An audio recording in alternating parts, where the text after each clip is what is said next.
ఒకసారి హాస్పిటల్లో కూడా ఒకసారి చూడండి. ఒకసారి 90 మంది పిల్లలు ఇక్కడ జాయిన్ అయ్యారు. మధ్యాహ్న భోజనం పథకం సరిగ్గా జరగడం లేదు. పిల్లలకు కనీసం బ్యాగుల సప్లై కూడా సరిగ్గా జరగడం లేదు. ఇచ్చేటోడు ఎవడు ఇవ్వడం లేదు సరిగ్గా ఏది వ్యవస్థ అనేది ఏది సరిగ్గా జరగడం లేదు. వ్యవస్థను గాడిలో పెట్టండి.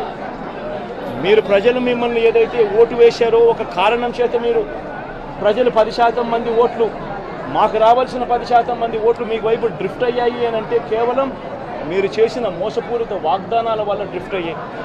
ప్రజలు మీ దగ్గర నుంచి ఎక్స్పెక్ట్ చేస్తూ ఉన్నారు. రైతులు అల్లాడిపోతూ ఉన్నారు, రైతు భరోసా అందక. పిల్లలు అల్లాడిపోతూ ఉన్నారు, పిల్లలు బడులు స్టార్ట్ అయ్యాయి కానీ తల్లులకు అమ్మఒడి కార్యక్రమం ద్వారా వస్తూ ఉన్నది రావడం లేదు. తల్లులు ఎదురుగా ఆశగా ఎదురు చూస్తూ ఉన్నారు. వాళ్ళని చూసుకోండి.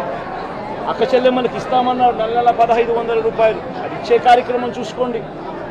ఇంటింటికి ఉద్యోగం అన్నారు, ఉద్యోగం ఇవ్వకపోతే 3000 రూపాయలు ప్రతి ఇంటికి నిరుద్యోగ వృత్తి అన్నారు. ఆ పిల్లలందరూ ఎదురు చూస్తూ ఉన్నారు. మీరు ఎప్పుడెప్పుడు ఇస్తారు 3000 రూపాయలు నిరుద్యోగ వృత్తి అని, అది చూసుకోండి. ఇటువంటి ఏవి కూడా మంచి కార్యక్రమాలు ఏవి కూడా చేయకుండా రాష్ట్ర వ్యాప్తంగా భయాందోళన మాత్రమే క్రియేట్ చేసే దుర్బుద్ధిని చేసే దుశ్చర్యను ఆపండి అని మరొకసారి హెచ్చరిస్తూ చెప్తా ఉన్నాం. శిశుపాలను పాపాలు పండినట్టుగా వేగంగా జరుగుతూ ఉన్నాయి. తన పాపాలు పండడం అన్నది కూడా తను మర్చిపోద్దని సందర్భంగా మరొకసారి చెప్తా ఉన్నాం.